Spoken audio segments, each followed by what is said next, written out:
দেখো, এটা হচ্ছে আয় আরো বেঁধে বেঁধে থাকি। এটা কবি শঙ্খ ঘোষের লেখা। শঙ্খ ঘোষ ইনি হলেন একজন এমন কবি যিনি সেই মডার্ন ওয়ার্ল্ড, মানে এই আধুনিক যে পৃথিবী, সেই পৃথিবীকে নিয়ে ইনি লেখালেখি করেছেন। আমাদের বর্তমান সময়ে কি কি সমস্যা রয়েছে, সেই সমস্যার ফলে কি কি হচ্ছে, এই পুরোটা দেখিয়েছেন শঙ্খ ঘোষ এই আয় আরো বেঁধে বেঁধে থাকি কবিতায়। কবিতার নামকরণ থেকে আমরা যেটা বুঝতে পারছি যে আমাদেরকে একত্রিত হয়ে কিছুটা থাকা দরকার। আয় আরো বেঁধে বেঁধে থাকি মানে একসাথে মিলে থাকি। আমরা কিন্তু সেটা ভুলে যাচ্ছি ক্রমাগত, আমরা একসাথে হতে ভুলে যাচ্ছি, আমরা আলাদা আলাদা থাকছি। আজকের দিনেও দেখো একটা মূল প্রবলেম হচ্ছে আমরা কিন্তু ক্রমাগত একের থেকে আলাদা হতে থাকছি। দেখো আজকের দিনে শুধুমাত্র একটা ছোট্ট মোবাইল ফোন বা একটা ছোট্ট ঘর, নিউক্লিয়ার ফ্যামিলি, এরকম ভাবেই কিন্তু আমরা থাকতে অভ্যস্ত। কিন্তু আমরা একত্রিত হয়ে থাকা, সেই ইউনাইটেডলি থাকা, আগে যেমন জয়েন্ট ফ্যামিলি ছিল সেরকম ভাবে থাকা, এটা থেকে প্রায় এই ট্র্যাডিশনটাই আমরা নষ্ট হতে দেখছি। মানে আমরা কিন্তু ক্রমাগত একা হতে থাকছি, একসাথে থাকার যে অভিজ্ঞতা সেটা ক্রমাগত কমতে থাকছে। এবং কবি আমাদের এখানে দেখিয়েছে যদি আমরা একত্রিত হয়ে ইউনাইটেডলি না থাকতে পারি তাহলে কি কি সমস্যা হতে পারে সেটা পুরো শঙ্খ ঘোষ এই কবিতার মধ্যে দেখিয়েছে। এবং যদি আমরা সমস্ত দেশ, মানে যদি আমরা দেশের পয়েন্ট অফ ভিউ থেকে দেখি, সমস্ত দেশ যদি একত্রিত হয়ে না থাকতে পারি, সমস্ত জনগণ একত্রিত হয়ে না থাকতে পারি, তাহলে কি কি সমস্যা হতে পারে সেই সমস্যার কথাও কবি এখানে বলেছেন। দেখো কি বলছে কবিতার শুরুতে, আমাদের ডান পাশে ধস। আমাদের ডান পাশে মানে এখানে কল্পনা করা হচ্ছে এমন একজনের বা এমন একটা জাতির যারা একটা পুরো ধ্বংস লীলার মধ্যে রয়েছে। আমাদের ডান পাশে ধস, ডান দিকে ধসে যাচ্ছে সমস্ত কিছু।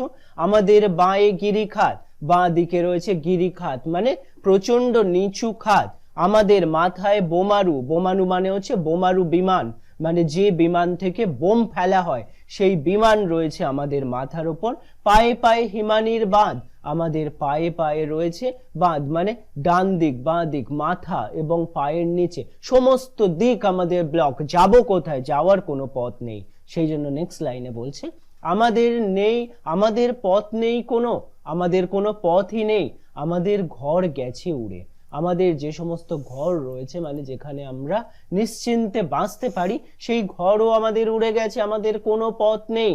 মানে কেন, প্রথম চারটে লাইনে সেটাই ডেসক্রাইব করছে যে আমাদের ডান পাশে ধস, আমাদের বাঁয়ে গিরিখাত, আমাদের মাথায় বোমারু, পায়ে পায়ে হিমানির বাঁধ, সেই জন্য আর কোনো পথ আমাদের নেই, আমাদের ঘর গেছে উড়ে, ঘরও সেখান থেকে উড়ে গেছে। তারপরের পেজে দেখো আমাদের শিশুদের সব, আমাদের শিশু, যে সমস্ত শিশুরা রয়েছে তাদের সব দেহ মানে মৃতদেহ পড়ে রয়েছে। সভ্যতার এমনই অবস্থা যে বাচ্চা বাচ্চা শিশুরাও এখানে মারা যাচ্ছে, ছড়ানো রয়েছে কাছে দূরে। আমাদের কাছে এবং দূরে সমস্ত জায়গায় ছড়ানো রয়েছে সেই শিশুদের শবদেহ মানে মৃতদেহ।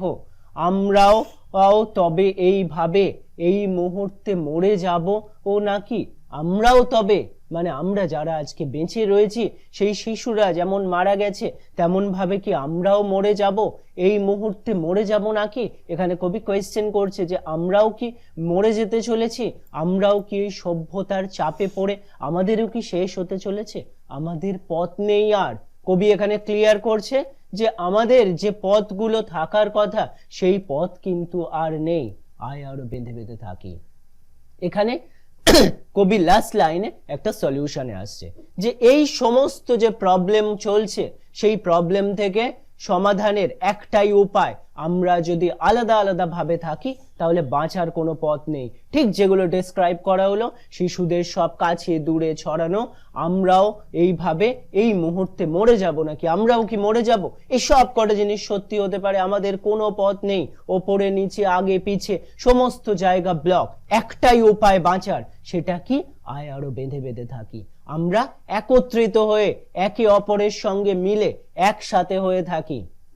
এটা শুধুমাত্র আমাদের সমাজের ক্ষেত্রে নয়, যদি আমরা আন্তর্জাতিক ক্ষেত্রে দেখি তাহলেও সমস্ত দেশকে একত্রিত হয়ে একসাথে হয়ে মিলে বাঁচতে হবে, তবে গিয়েই এই পৃথিবীতে আমরা হিউম্যান বিং হিসাবে, মানুষ হিসাবে বাঁচতে পারবো।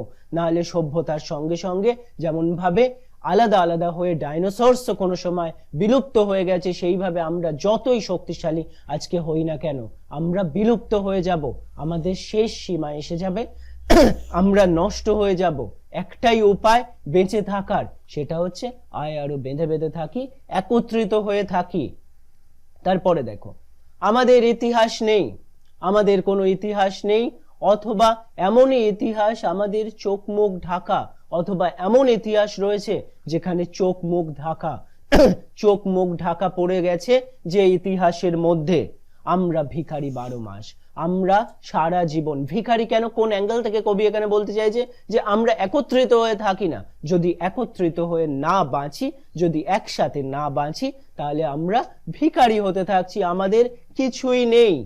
পৃথিবী হয়তো বেঁচে আছে, পৃথিবী এখনো হয়তো বেঁচে আছে, পৃথিবী হয়তো গেছে মরে, শিওর জানাও নেই, পৃথিবী হয়তো মারাও গেছে, এমন হতে পারে। আমাদের কথা কে বা জানে? আমাদের কথা মানে আমাদের টোটাল সভ্যতাকে যদি ধরা হয় আমাদের কথা, তাহলে কে জানে? আমাদের ইতিহাসে কোনো স্থানই নেই হয়তো। মানে জাতি হিসাবে আমরা যেহেতু আলাদা আলাদা হয়ে রয়েছি, সেই জন্য আমাদের ইতিহাসে স্থান নেই। সেটা আমরা ফিরেছি দৌড়ে দৌড়ে, আমরা দরজায় দরজায় ঘুরেছি, কিছুই কোথাও যদি নেই, কিছু যদি কোথাও নেই, তবু তো কজন আছি বাকি। আমাদের কোথাও কিছু নেই, ইতিহাসেও আমাদের স্থান নেই, তবু কজন আছি বাকি, কিছু জনের এখনো বাকি আছে। কি হতে পারে? আয় হাতে হাত রেখে, আমরা একে অপরের সঙ্গে হাতে হাত রেখে আয় আরো বেঁধে বেঁধে থাকি। কবি আবার বলতে চাইছে সেই সমাধান একটা জায়গায় রয়েছে, যেখান থেকে আমরা বাঁচতে পারবো, যেখানে আমরা মানুষ বলে আমাদের ইতিহাস রচনা করতে পারবো। যে ইতিহাসে আমাদের স্থান নেই, সেই ইতিহাসে নিজেদের স্থান বানাতে পারবো। সেটা হচ্ছে আয় হাতে হাত রেখে আয় আরো বেঁধে বেঁধে থাকি। আমরা একে অপরের সঙ্গে বেঁধে বেঁধে থাকি, মানে একে অপরের সঙ্গে মিলে, একসাথে মিলে আমরা যাতে থাকতে পারি। এই কবিতা থেকে কবি এটাই বোঝাতে চাইছে। বোঝা গেল ব্যাপারটা?